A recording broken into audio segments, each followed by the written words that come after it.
tell me that I'm never. Halo semua, salam sejahtera Malaysia. Tuan-tuan dan puan, terima kasih kerana terus setia dan bersama di dalam channel ini. Selamat datang, Edwin ucapkan.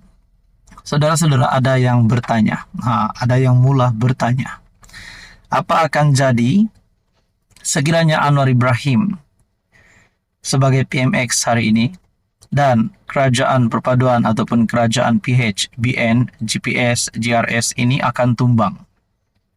Akan tumbang sebelum PRU16 ataupun tumbang pada PRU16. Apa yang akan jadi? Maksudnya siapa yang akan jadi Perdana Menteri seterusnya dan siapa yang akan jadi kerajaan seterusnya. Sudah pasti yang mengimpi-impikan PN untuk jadi kerajaan semula sudah pasti kepada penyokong Perikatan Nasional.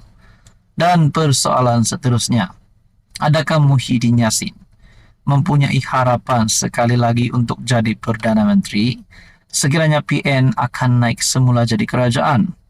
Tapi ingat, kita kena ingat bahwa Muhyiddin Yassin masih mempunyai kes mahkamah. Jadi saudara-saudara, adakah beberapa kluster mahkamah daripada Perikatan Nasional ini memampukan PN untuk jadi kerajaan semula pada PRU16 nanti, ataupun mungkin sekiranya PHBN tiba-tiba tumbang sebelum PRU16? Nah, itu menjadi persoalannya. Nah, berkaitan dengan ini, ada satu komen daripada viewers ataupun subscriber di channel ini yang saya ingin kongsikan kepada anda. Tan Sri Muhyiddin Yassin adalah kluster mahkamah. Tak layak jadi pemimpin rakyat, tak sedarkah, menurut salah satu viewers daripada channel ini.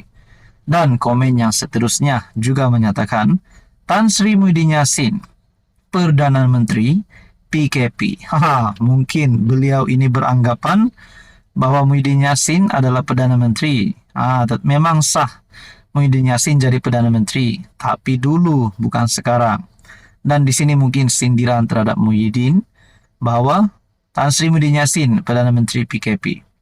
Jadi saudara-saudara, saya bukan benci Tan Sri Muhyiddin Yassin. Saya hormat beliau sebagai Perdana Menteri dulu dan juga sebagai ahli politik negara. Namun saudara-saudara, masihkah ada harapan untuk Tan Sri Muhyiddin untuk jadi Perdana Menteri selepas ini? Apa komen anda, tuan-tuan dan puan? Adakah Muhyiddin Yassin dan barisan kepimpinan PN yang lain yang pernah jadi menteri, pernah memimpin kerajaan dulu, yang terlibat dengan kes mahkamah hari ini, masih mempunyai harapan untuk jadi Perdana Menteri? Jadi saudara-saudara, apa komen anda berkaitan dengan isu ini? Sekian saja, teruskan bersama di dalam channel ini. Halo semua, salam sejahtera Malaysia. Tuan-tuan dan puan-puan, ada satu persoalan yang menjadi perdebatan ramai orang, juga menjadi pertanyaan ramai orang, terutamanya penyokong PH dan PN. Kalau Anwar jatuh, siapa yang sepatutnya jadi Perdana Menteri seterusnya? Baru-baru ini pun saya ada buat tinjauan.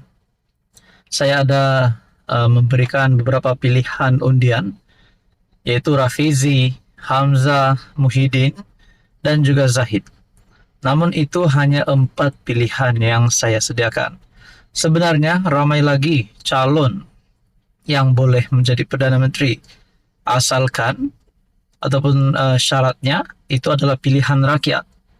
Contohnya Ismail Sabri pun boleh jadi Perdana Menteri, mungkin Saifuddin Nasution, mungkin Nurul Izzah, ataupun Dr. Wan Aziza, ataupun mungkin juga Tokmat.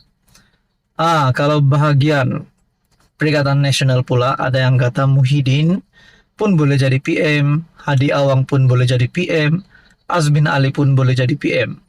Jadi sebenarnya ramai calon. Kenapa saya kata ramai calon?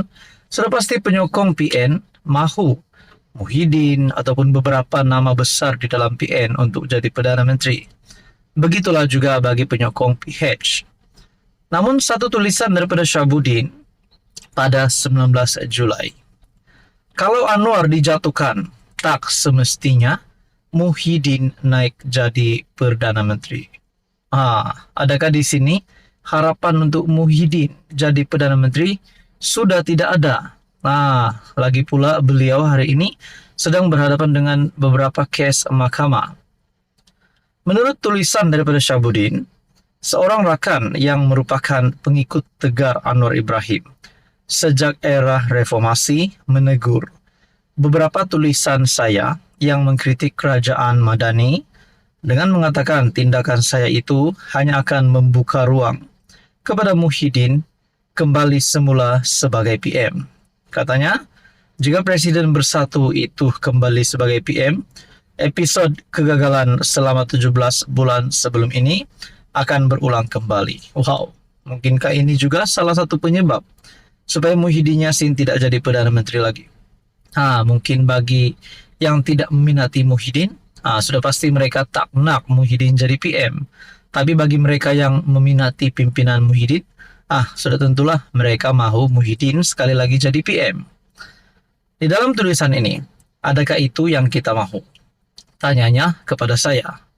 Sambil menyebut Anwar adalah PM terbaik ketika ini, rakan saya itu juga secara terbuka mengatakan rakyat Malaysia harus mengekalkan Presiden PKR itu menerajui Putrajaya bagi tempo 10 tahun atau selama 2 penggal.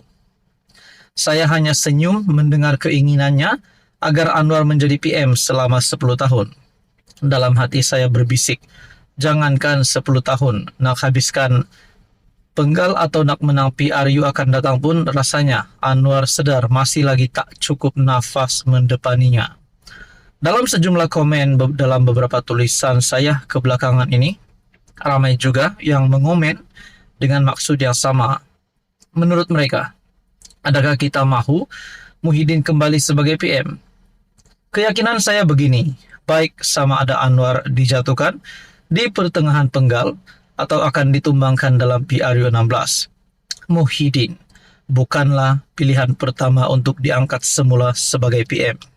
Beliau hanya antara pilihan, tetapi bukan pilihan utama. Dengan Muhyiddin masih ada kes mahkamah yang perlu diselesaikan, bahkan ketika PRU 16 nanti mungkin sudah dijatuhi hukuman. Harus diakui, laluannya adalah sukar untuk menjejaki langkah Tun Mahathir menjadi PM sebanyak 2 kali.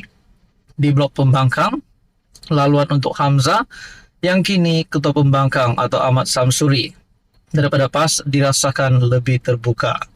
Tambahan lagi berdasarkan sentimen Melayu, Islam yang terus berkembang. Jika dalam PRU 15 lalu, PAS mampu memenangi 43 kursi parlimen, jumlah kemampuan menang parti itu dijangka akan bertambah lagi. Jadi menurut tulisan daripada Syahabuddin Husin, dipendekkan cerita, selepas Anwar tiada, tak semestinya Muhyiddin merupakan penggantinya. Jadi tuan-tuan dan puan, memang salah Anwar Ibrahim akan letak jawatan, akan tidak jadi Perdana Menteri lagi, tapi persoalannya bila. Itu persoalannya bila. Jadi apa komen Anda tuan-tuan dan puan? Sekian saja, teruskan bersama di dalam channel ini.